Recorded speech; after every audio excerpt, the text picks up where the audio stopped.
Assalamualaikum warahmatullahi ta'ala wabarakatuh. Bismillah, alhamdulillah, wassalatu wassalamu ala rasulillah Muhammad ibn Abdullah. Amma ba'du. Puji syukur milik Allah, salawat serta salam semoga tetap tercurah limpahkan kepada baginda Nabi kita Muhammad sallallahu alaihi wasallam.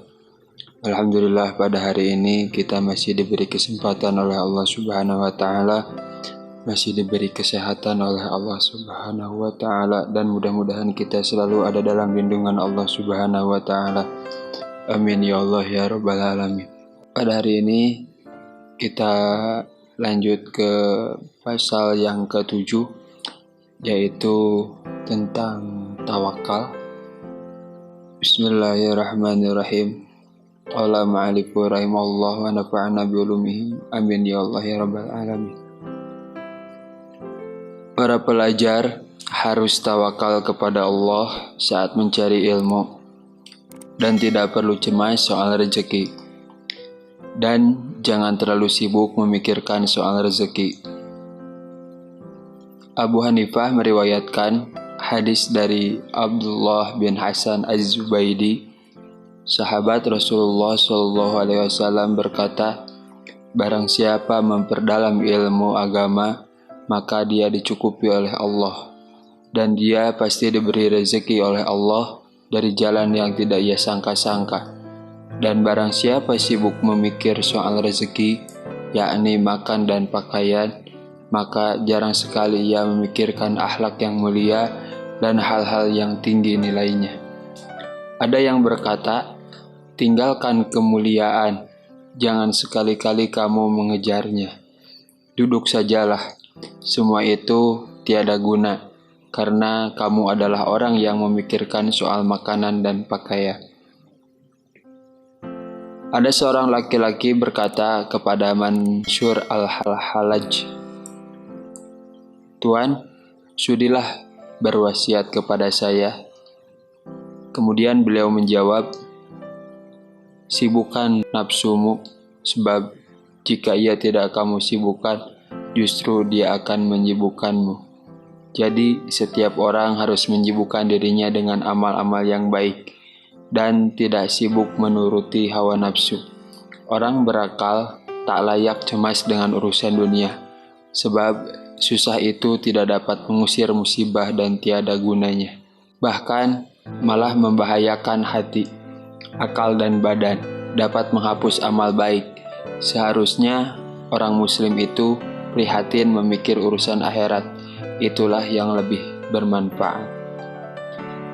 Nabi SAW bersabda, sesungguhnya di antara dosa-dosa itu ada dosa yang tidak dapat terhapus kecuali dengan prihatin soal mencari nafkah. Maksud sabda itu ialah prihatin yang tidak melalaikan amal-amal baik dan tidak melalaikan hati dari mengingat Allah pada waktu sholat.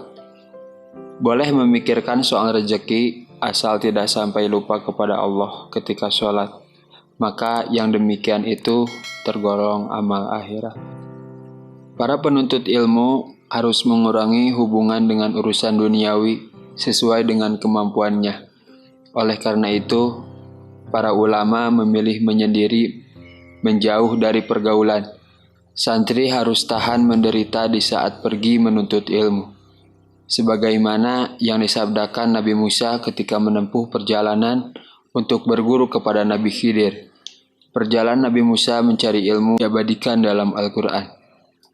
Beliau berkata, sungguh benar-benar aku telah merasakan payah dalam perjalanan ini. Hal ini supaya diketahui bahwa pergi menuntut ilmu itu tidak lepas dari kesengsaraan, karena menuntut ilmu urusan yang amat besar dan lebih utama daripada perang. Demikian menurut pendapat sebagian ulama. Dan pahala itu menurut berat ringannya kesengsaraan yang dialami.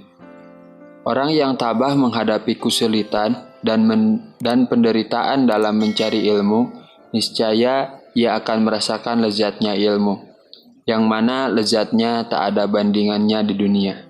Imam Muhammad jika belajar sampai larut malam, lalu menemukan jawaban yang menjadi kesulitannya.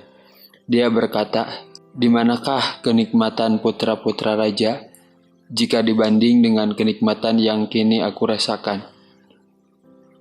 Para penuntut ilmu harusnya tidak menyibukkan diri kecuali hanya menuntut ilmu, terutama ilmu fikih.